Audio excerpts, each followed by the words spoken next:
məsələlərini. Qatar tunel məsələlərini həll etməyin ən rahat yolu qatarın ya ön ucuna görə, tutaq ki, bura A nöqtəsi olsun, ya da arxa ucuna görə, burada olsun B nöqtəsi. Məsələn, belə həll etməkdir. Yəni, ya arxa ucuna görə baxacağıq, arxa nöqtəsinə görə, ya da ön ucuna görə baxacağıq. İndi bizə nə deyir burada? Deyir ki, qatarın sürəti V bərabərdir 20 metr bölünsün saniyə olarsa, aşağıdakı sualları cavablandıraq. Qatarın ön ucu tunelin girişinə nə zaman çatar? Baxın, qatarın ön ucu bura. A deyək. Tunelin girişinə çatması üçün, qatarın ön ucunun tunelin girişinə çatması üçün, yəni bura çatması üçün, bu qatar nə qədər yol getməlidir? Baxın, bu qədər. 100 metr. Elə bil buradaydı, gəldi bura. Nə qədər yol getdi? 100 metr. İndi bizə nə deyir? Qatarın sürəti 20 metr bölünsün saniyədir. Bu 20 metr bölünsün saniyə sürətlə 100 metri neçə saniyəyə gedəcək? T bərabərdir 100 bölünsün 20. O da bərabərdir 5 saniyəyə. İndi baxırıq. Nə deyir indi bizə? Qatar nə qədər vaxtda tunelə tam daxil olar? Biz bu məsələni həm ön ucuna görə, həm də baxın bura arxa ucuna da deyək. Arxa ucuna görə həll etsək, yenə eyni nəticə alınacaq. Hər iki halda eyni nəticə alınacaq. Bizə nə deyir? Qatar nə qədər vaxtda tunelə tam daxil olar? Qatarı indi təsəvvür edək, tunelə tam daxil olub.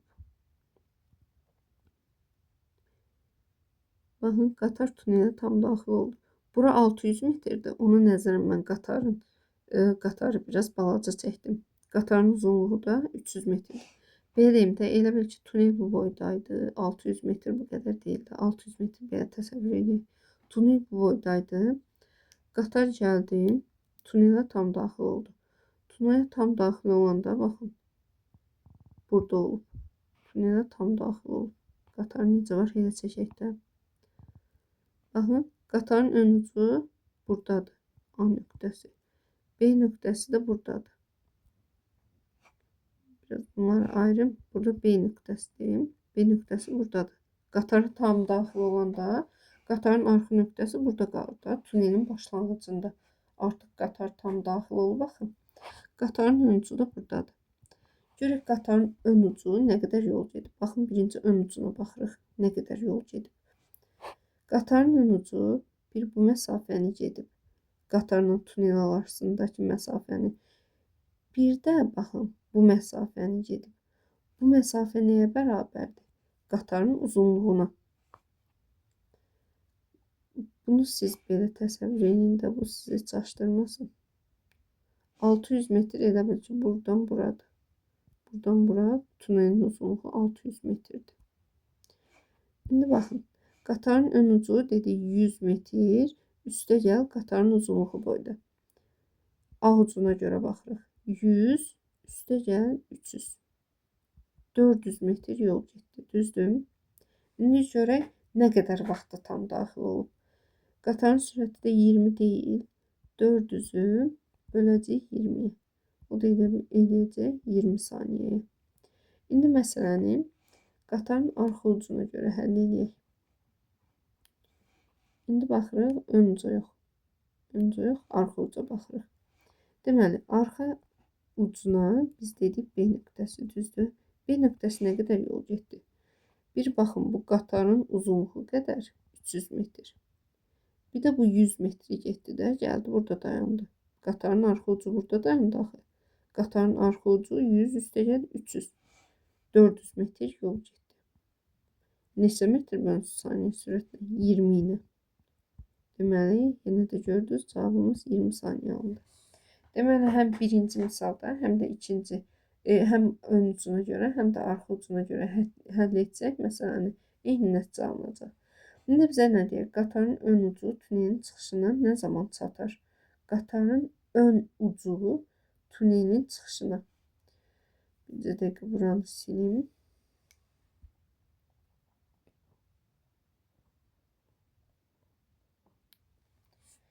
Qatarın ön ucu, yəni A, tunelin çıxışına nə zaman çatar deyir.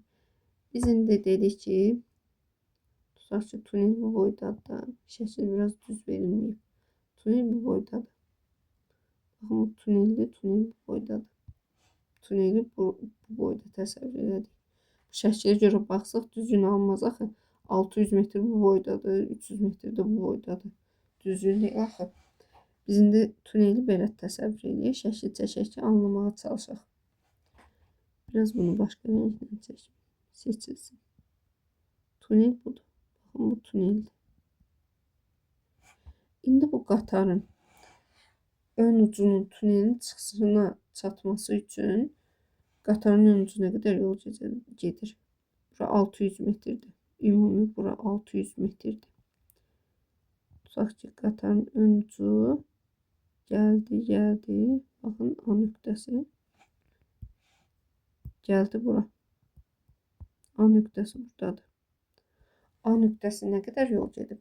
Baxaq görək nə qədər yol gedib. Buradan bura gələnə kimi 100 metr yol gedib. Sonra gəlib burada dayanıb. Düzdür? Nə qədər yol gedib? Burada da 600 metr yol gedib də, düzdür? Tunelin uzunluğu boyda yol gedib də. Ön ucuna baxırıq, görürsünüz? Tunelin axırında dayanıb. Deyir, ön ucu tunelin çıxışına nə zaman çatar? Tunelin çıxışındadır. Tunelin uzunluğu nə qədər idi? 600 metr. Deməli, ön ucu 100, üstə gəl 600 metr yol gedib. Bölmüşük 20'ye 700 metr yol gedib. Yəni 100 üstə gəl 600, 700. Sürəti də qatarın 20 idi də. Böl 20'ye eləyir 35 saniyə. İndi axırıncı misaldır. Axırıncıda nə deyir bizə? Qatar tuneli nə qədər müddətə tam tərk edər? İndi baxaq tam tərk etdiyi hala. Buranı tam silməyim. Bu dedik tuneldir də bu qədər. İndi qatar tuneli tam tərk edib. Yəni bu tunel idi, burada qurtarmır. Qatar gəlib burada dayanıb.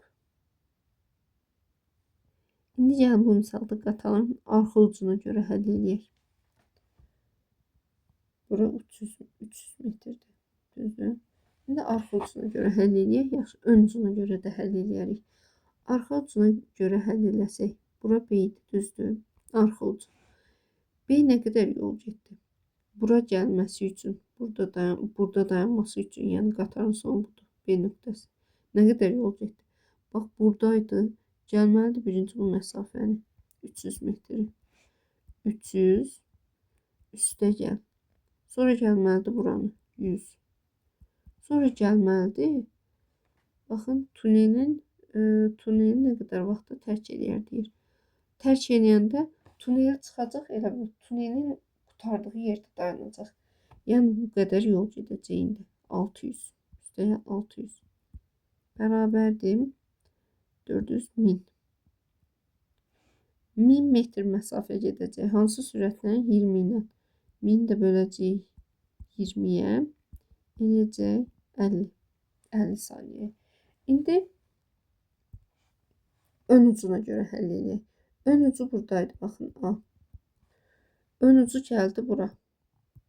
Nə qədər yol getdi? 100 metr. Sonra tunelin uzunluğu qədər 600 metr. Bir də qatarın uzunluğu qədər 300 metr. 300, 100, 100, üstə gəl 600, üstə gəl 300. Bu da elədi 1000. 1000 də bölsək 20'ye eləyəcək 50 saniyə. İndi baxaq düz xətlə hərəkətli görüş məsələlərinə. Tutaq ki, cisimlər, baxın yazılıb, cisimlər qarşı-qarşıya hərəkət edir. Cisimlər qarşı-qarşıya hərəkət edirsə, ümumi halda onların görüş müddətini tapmaq üçün düstur, baxın budur. Tutaq ki, qarşı-qarşıya hərəkət etmir. Ümumiyyətcə, görüş müddəti üçün düsturumuz, ümumi düsturumuz budur. Nisbi məsafə bölünsün nisbi sürət. Nisbi məsafə nədir? Onlar arasındakı bu məsafə. Nisbi sürət nədir? Məsələn, birincinin ikinciyə nəzərin nisbi sürəti, İkincinin birinciyə nəzərən nisbi sürəti. Nisbi sürət necə tapılırdı? Baxın, birinci hala baxaq. İlk öncə bu hala baxaq. Nisbi məsafə dedik, bu S məsafəsidir. Bəs nisbi sürət nədir? Tutaq ki, birincinin ikinciyə nəzərən nisbi sürəti nəyə bərabərdir? V1 çıxılsın V2. Təbii ki, vektorla. V1-dən də V2-ni çıxanda nə edəcək? Burada qarşı-qarşıya hərəkət edirlər də. Baxın, çıxanda nə edirdik? Başlanğıcını, ikincinin başlanğıcını birinciyə gətirirdik. Bura gətirdik. Tutaq ki, 2-ni bura gətirdik. V2-yə. Sonra azalandan, yox, çıxılandan azalan, V1 azalandı. V2 çıxılandı. Çıxılandan azalana vektor çəkirdik. Çıxılan hansıydı? Qırmızı ilə işarələyim. Çıxılandan 2-dən 1-ə vektor çəkirdik. Olurdu bunların fərqi. Birinci halda qarşı-qarşıya hərəkət edir. Fərqi nəyə bərabər oldu? Onların cəminə. Deməli, qarşı-qarşıya hərəkət edirsə, nisbi məsafənin nisbi sürəti cəminə bərabər oldu. Bölün, nisbi sürət cəminə bərabər oldu. İndi ikinci hala baxaq. Baxın, bu ikinci halda deyir, cisimlər eyni istiqamətdə hərəkət edir. V1 V2-dən böyükdür. İndi baxaq, nisbi məsafə nədir? Bunlar arasında qalan bu məsafədə S. Bəs nisbi sürət nə idi? Nisbi sürət V1-2 yazaq. V1-2 nəyə bərabərdir? V1 çıxılsın V2-yə, düzdür? V1 belə yönəlib. V2 də belə yönəlib. Eyni istiqamətdə yönəlib. Bunları çıxanda nə edirik? İkincinin başlanğıcını birincinin başlanğıcına gətiririk. 2-ni bunu gətirdik bura. Sonra nə edirik? V2-dən çıxılandan azalana vektor çəkirik. Yəni çıxılandan azalana bura vektor çəkirik. Oldu bunlar.